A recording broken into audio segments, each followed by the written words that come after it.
Now, another thing we have to deal with is stress and anger. And like I said, we have a whole program that is devoted to this. But briefly, let me tell you, stress is a lot higher as a level behind the wheel now than it was 10 years ago, even 2 years ago.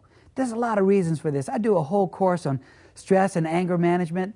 Let me tell you something. Through research, I found this. A Gallup poll last year found out that 22% of all Americans have wanted to hit a coworker. Hit a coworker. Not some rude customer that comes in, but a coworker. Somebody that you share your life with every day for 8 hours. Want to beat them up. I did a couple of seminars, and I actually, I was thinking what to say next. I said, how many of you actually hit a coworker? Many people have raised their hand. It's amazing. Now, it is a fact that in America today, we're downsizing, streamlining. It all comes back to money. We want to make more money. So you have to work just as many hours or more hours in many cases for the same amount of money. So you're expected to produce more. And you get more and more aggressive at work. So you want the nicest house and the best swimming pool. And you're working all day, dog eat dog, and you step on everybody else and make sales calls. How do you turn that off when you get back behind the wheel? You can't. That's why so many people behind the wheel, they're so aggressive. They're right on you. They're right on you. And if you don't believe what I'm saying right now, think about this.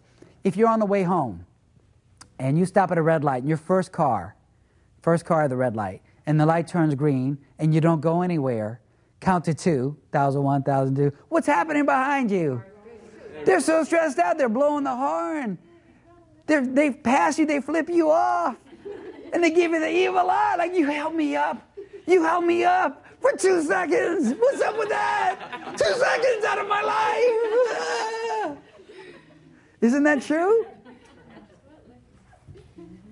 When 5 lanes merge into 3, like after a toll booth, let's say, isn't it like a drag race to see who can get there first? Yes. People are like speeding up so they can be first in line, so they can be 1 car length ahead in life. Think about that right there.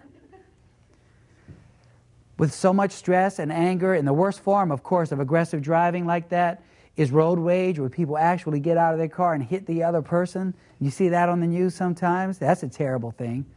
I always like to tell my people in my classes, hey, you don't know. You don't know if that other person has a gun. You don't know if that other person's got a weapon. So if you think you're going to get in a contest with them of flipping them off and cursing at them and saying get on the side of the road, you better watch out. I have so many cases in my classes. I was teaching last month. I had 2 separate classes where people told me they were behind 2 people who were jawing at each other like this on the road, and they saw the shots flying, boom, boom, boom, across. Just pull out a gun and shoot. And that could be you. You know how it is. I talked to psychologists about the best thing that I could tell my classes to relieve stress as quickly as possible, because many times you're on the road and people do things that make you mad.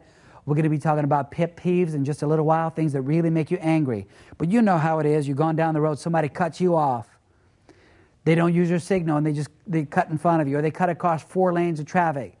Or they don't let you in when you need to get in, right? Little things, and you get so angry. There's a lot of things. I'm going to tell you the best ones that I have heard from psychologists to help you out. First of all, realize that the people on the road don't know you. If somebody pulls alongside you and starts flipping you off and yelling at you, they don't know you. They never met you before.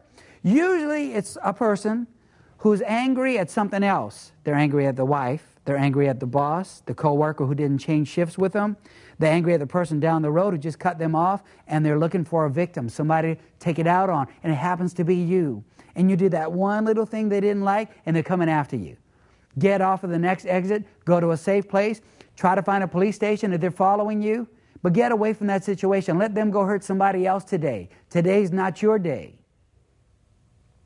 Second, to breathe properly. If somebody makes you really mad all of a sudden, this works at work, at home, anybody makes you mad, I'm going to demonstrate. You have to breathe in through your whole body, so you want to put your hand here on your diaphragm, right here near your stomach, and you want to blow it up like a balloon. Because if you're breathing incorrectly, it goes down into your chest and stops, so we blow this up like a balloon. You can feel it. Okay, so breathe in, hold it for 5 seconds, and we'll breathe out with sound. Ready, set, and...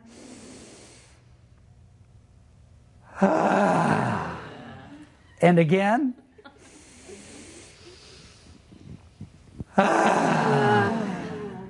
One more time. Watch this. Aren't you feeling good already? Ready, and